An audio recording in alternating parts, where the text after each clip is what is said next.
Hello, my name is Dominic Underhallhouse and welcome to another episode of Moonbreaker. In today's episode we're going to be trying out a list that I've wanted to try for a while. I've tried versions of this in the past, and with the current format of the game I think this could be a really interesting thing to try.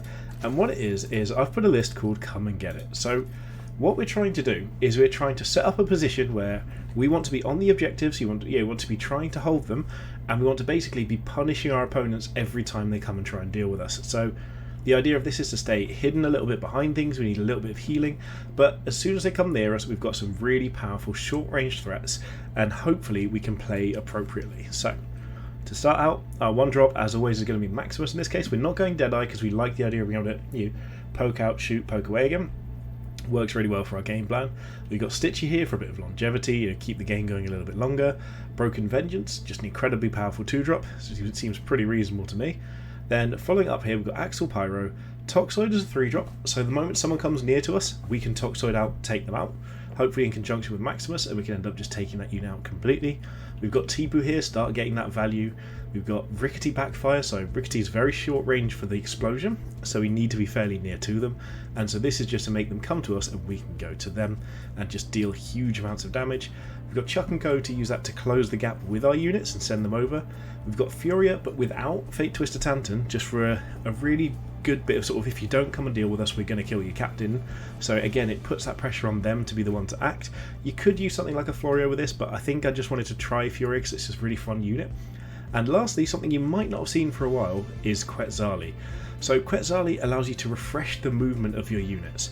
So if we have a look here, we get you get a bunch of refreshes of movement you can use multiple times. I can't remember how many it is. It used to be 5, I think it's down to 3 now, but I'm not completely sure.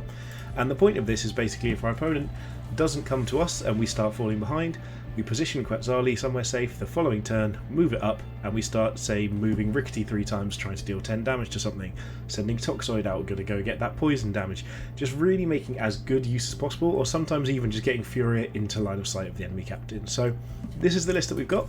I think it could be a lot of fun here. We've gone for Extilior as the captain, again, just because if they come near to us, they have to deal with Extilior, take a lot of damage on the backswing.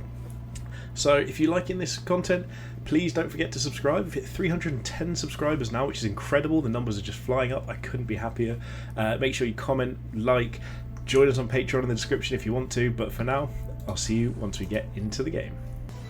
Okay, we have found our game. We are against JP Karam, a level 16 account playing Gardener Joe. So this is an interesting one because both of us are happy to sort of set up and keep our distance. But I'm not sure how this favours because in theory, they could just keep placing vines and gradually moving towards it, so I think this depends on who gets on the objectives. So I'm hoping this isn't just the middle. Okay, it is good, at least a few control points here. And I think what we're going to do is we're going to deploy Maximus defensively and then just move the opposite way. So we're going to try and sort of take 2 control points over 2 turns as quickly as possible. So our opponent is, moving over here. I know this, so I've got a comment from one of my lovely YouTube subscribers saying about how placing vines early can be a mistake with Gardener Joe, and to be honest I agree. I just in the last time I played it I didn't do that very cleverly. This is the right play. Interesting. No Maximus. So because they have to go through more terrain to get over here and we have the extra movement speed, I'm actually just going to deploy Maximus up here fairly aggressively. We'll pop a shield on Maximus himself and we'll move over here. We're going to save our other Cinder, because what we want to do is we want to be contesting objectives and making them come to us, and ideally we want to basically force them in our direction, and we can just play some more expensive things. To be honest, I'm probably wanting to get as quickly to Furia as possible, but given that we're going to have access to 3 next turn, I might just play Broken Vengeance, and then but that doesn't tick up quick enough. I mean, it's probably just Broken Vengeance anyway, it's just the best choice. If that's all they do as well, if they're really ramping up to something big. Okay, so they've got Arya coming. So we need to find something that can help deal with Arya, so it has to probably be Broken Vengeance, because otherwise we are going to be in a bit of trouble. I don't know where I'd deploy if I were them. I'd probably consider somewhere like up here so they can get lines out safely. If they go over here, we're just going to take the 3 hits with Maximus and we're just going to try and get a little bit of safety over this front and maybe put a Broken Vengeance down somewhere else. So I think we'll be alright, but we'll see. What's the range on these? Because the range on these really matters.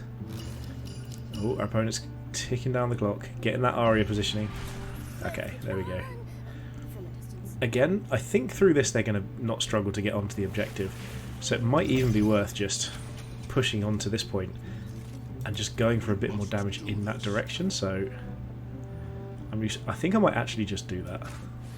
Can we Shield of Hope here? We can, perfect. So I'm actually just going to move over here and just go for the damage onto Aria. We're not going to be able to really stop her doing anything anyway. That's actually really unfortunate that we lost that. Okay, so with 3 here, we could go for Rickety, which is a lot of damage, but I think Broken Vengeance is probably the play, and we just want to play it somewhere fairly safe. We're back here, and then, to be honest, we can move again, but I don't know if we want to, because I think, you know what, let's just make them spend Cinder. They can stop us holding this objective if they want to anyway, so let's just move back here and make them spend more resources to get to us. Because as it stands, like, we could stand on here, but they can just step on here, stop us scoring it. It doesn't really change anything. This way they have to spend Cinder to damage us if they really want to have a good chance. So next turn we can come over here and contest this. But oh, they could be going for Broken Vengeance. Interesting, because if they do that and get shot back, then we're absolutely just going to try and take out Aria next turn. That is the right call here. So we've got Broken Vengeance. If they play like an easy melee unit, here we probably just actually want to go Chuck and Co maybe, or Tipu. Tipu could be really fun in this actually if they keep playing Vines, but then we're going to start taking all the Bramble damage. I do want to contest this objective. Yeah, we're going to avoid the Vine. Ooh, what are they playing? If this is a melee unit and they play it too close to this, they're in trouble. Oh, Scattervine. That's a really not good situation for them. Yeah, run away. Run away. That's the right choice. Come on, JP. There we go. So it looks like they might be going Plant Tribal, which is really, really fun. I love it. Wow, I swear I didn't think that range was going to be that big. So we can go for that. I do think, again, we want to be putting damage out onto Astra here, Astra Aria here. Again, Shield of Hope onto it. I swear we were in range of Shield of Hope Maximus. Oh, we moved last turn, didn't we? So, what do we want to play here that could keep us safe? Honestly, Chuck and Co just does really good into these situations anyway, because there's nothing here that can actually damage it.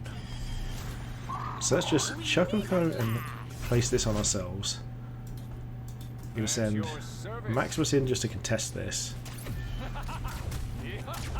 Make it even harder for them to move. They're not going to be able to get in range of that. And to be completely honest, I think we're getting ready to just move up here and start... Oh, I forgot about the objective. Oh, what a spanner. That was not a clever move. I don't know how I forgot about that. That was really not very smart. But with them having multiple units here and us having a good bit of damage, like, we do need to get back onto this. This was just silly. But now we've got 5, we could actually just try and move up and place Furia down somewhere safe, and as long as they don't have a hit and run coming, we can try and get the points game going. So if they swarm the board with Scattervines, they can't play other better units, which is good news for us. But they've got a lot of leadership here. But we do have Broken Vengeance. If we hadn't have missed that one shot in an earlier turn, we'd have been so much better off here. Also, this would have been better off as well. But yeah, so they've got Aria here, who's going to have a bit of a difficulty. Okay, so they're just going to use Scattervine to stop us scoring points. That's fine. To be honest, if that's what they go for, there is a chance that I might just want to run at their captain instead and start trying to get damage in that respect. Yeah, oh, in that respect, from that angle, I suppose. Sure. Keep Scattervining me. I don't think this Aria movement's a good idea, because they're going to have to lose accuracy to do it. Yeah. Okay, they're going to have to use that next turn. We're still going to have this guy alive, Maximus. I keep forgetting people's names at the moment. Sure, they're going to try and box us in, I guess. Yep, get us down to 1. They can't use any more, and they're going to forget to play anything. No, no. Oh, please get it down. Nope, they didn't get it down. Okay. We must do this. So on this, we don't actually want to touch here, but we just want to get near enough to start getting some damage in. So we're going to go for the opposite approach to what we said we were. We're going to start getting aggressive here. Maximus really does want to shoot here more than anything. We can get to 87, which is perfectly fine. And then, to be honest, I think we just... If we Broken Vengeance here, Move Maximus as far as possible, again making them use resources for it. We can just toss this into the middle of nowhere and then contest their home objective, which I think isn't unreasonable. We'll also just Shield of Hope, Broken Vengeance here. And to be honest, Axel Pyro seems like a lot of fun here. So if we go back here to hold this objective, we pop, say, Axel Pyro down over here, try and get a bit safer. And then because we are going to be taking damage from some direction or other, I'm just going to pop Stitchy McPatchy down as well. This attack can be... We'll go for clearing out a Thorn, I suppose. In fact, yeah, we'll go for the Thorn. It's one of the only things that actually takes something off the board. I don't think it was that relevant what we went for, because we could have taken 100% one of these, but I don't think we're going to kill the Thorn Vines anyway. So I think it's worth just leaving that there. They're going to have to spend additional resources to try and take out Maximus if they want to.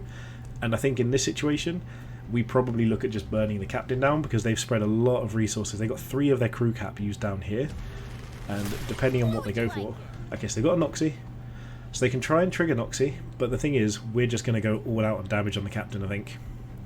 I don't think there's anything else to do. I think we are just going to push for damage on the captain and try and finish this as soon as possible. Whispers, interesting. Abilities cannot be used. Okay, so I don't care if they block this up in the slightest. It's going to do a bit of damage, but we can heal that up. And they're going to fertilise over there, yeah. So this is going to die, we're going to burn this, we're going to deal with all of these. And I think we're just going to win the race at this point, because all of their resources are in the wrong area. They can make one more Scattervine if they want to, or they can deploy a unit. And I'll be honest, I feel like deploying a unit is the better use of things here, so that if they do that, that means Maximus then lives, unless they chain these in. Okay, I think our opponent's just struggling with time a little bit. This is something I do find often happens with Scattervines, is you don't necessarily have enough time to do everything you want to. Okay, so they've gone for Nectarvine, so that's going to be something that we need to deal with. Yeah, got a couple of misses there. So we've got 5 units. The first thing we're going to do is just try and flame. So we can't quite hit all 3 of these as we stand. So I'm going to go for the 2. Can't get that one. Yeah, we're just out of range of everything we want there, so we're going to go for that. We'll Sword of Justice here.